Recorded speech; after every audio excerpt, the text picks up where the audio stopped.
Assalamualaikum warahmatullahi wabarakatuh.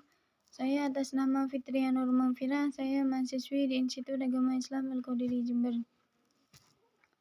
Di sini saya akan menjelaskan tentang tawasul dan istighosah.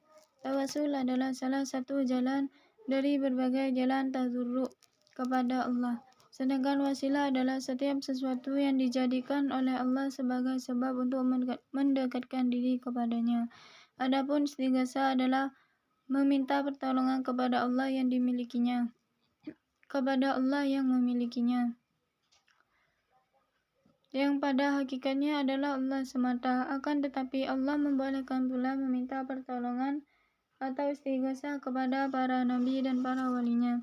Yang diperbolehkan tawasul dan istighosah ini oleh ulama salaf tidaklah terjadi pertentangan, karena dalam tawasul itu sendiri seseorang bukanlah meminta kepada sesuatu yang dijadikan wasilah itu sendiri. Akan tetapi pada hakikatnya meminta kepada Allah adalah barokahnya orang yang dekat kepada Allah, baik seorang nabi, wali maupun orang-orang soleh, dan juga dengan amal yang soleh. Tawasul adalah salah satu cara yang ditempuh warga nahliyin dalam berdoa untuk memohon kepada Allah Subhanahu wa Ta'ala. Tawasul dilakukan dengan suatu wasilah atau segala sesuatu yang dapat dijadikan sebagai perantara untuk mendekatkan diri kepada Allah agar sesuatu permohonan tersebut dikabulkan. Kata istighosah berasal dari al-ghaus yang berarti pertolongan. Dalam tata bahasa Arab, kalimat yang serupa adalah istif'ala, permintaan, atau istif'al, permohonan.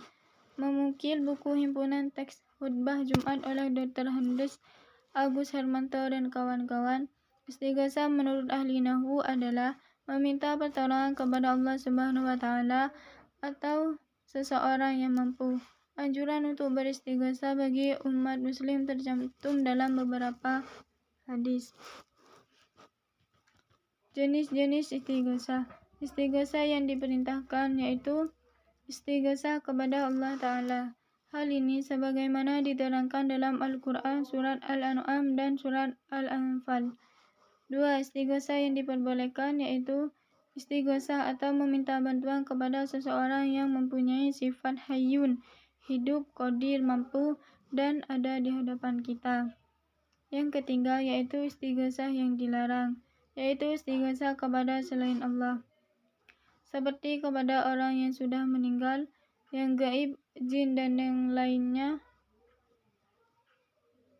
untuk manusia yang tidak ada di hadapannya, ataupun orang yang tidak mempunyai ilmu agama. Kesimpulannya yaitu tawasul adalah mendekatkan diri atau memohon kepada Allah melalui wasilah atau perantara. Pembagian tawasul. Tawasul yang dianjurkan dengan nama-nama dan sifat-sifat Allah, yaitu seseorang memulai tawasul dengan menyebut, mengagungkan, memuji, mensucikan terhadap zatnya yang maha tinggi, kemudian berdoa. Dengan amal salih, yaitu seseorang memulai tawasul dengan menyebut amal-amal saleh yang telah ia kerjakan. Seperti kisah 3 pemuda yang terjebak di dalam gua dengan meminta kepada orang soleh yang masih hidup agar mendoakannya.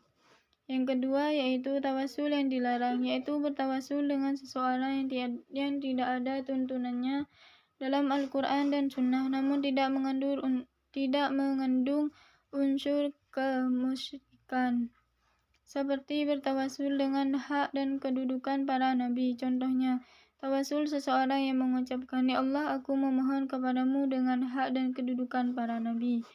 3. Tawasul syirik, yaitu bertawasul dengan memohon kepada makhluk Allah, contoh meminta kepada penghuni kubur.